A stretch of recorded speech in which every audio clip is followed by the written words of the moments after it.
तो हमारा अगला वर्ड है लैंस। ये एक नाउन है, यानी कि एक संज्ञा। सोच के देखिए, एक वॉरियर जब घोड़े पर होता है तो उसके हाथ में एक लंबा सा हथियार होता है ना, जिसमें लकड़ी का शाफ्ट और आगे एकदम शार्प स्टील की नोक होती है। बस उसी को कहते हैं लैंस। हिंदी में आप इसे भाला भी समझ सकते हैं। ये चार्जिंग के लिए यानी हमला करने के लिए यूज होता था। चलिए इसका एक एग्जाम्पल देखते हैं। एक सीन इमेजिन कीजिए।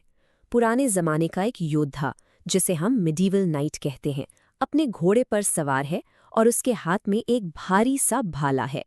तो इंग्लिश में ये सेंटेंस कुछ ऐसा होगा, the medieval night carried a heavy lens. अच्छा, ज़रूरी नहीं कि ये सिर्फ लड़ाई के मैदान में ही दिखे। आपको ये म्यूजियम्स यानी संग्रहालयों में भी मिल सकता है।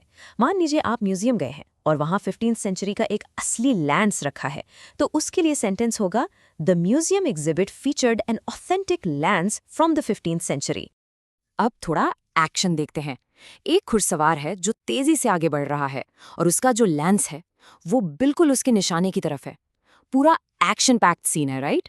इसे इंग्लिश में ऐसे कहेंगे, the horseman charged forward, his lens aimed at the target. बड़े बड़े राइटर्स भी इस वर्ड को अपनी कहानियों में यूज करते हैं, जैसे यहाँ सर वॉल्टर स्कॉट ने लिखा है। इस लाइन का मतलब है कि अपने भाले में एक हल्की सी कपकपाहट के साथ वो योद्धा लड़ाई में कूद पड़ा। चलिए इस कोट को पढ़ते हैं।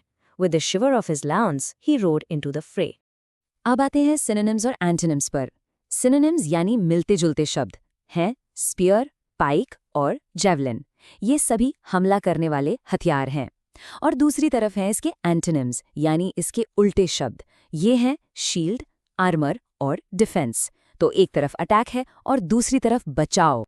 बस आज के लिए इतना ही। मिलते हैं नेक्स्ट वीडियो में। Happy learning. Bye bye.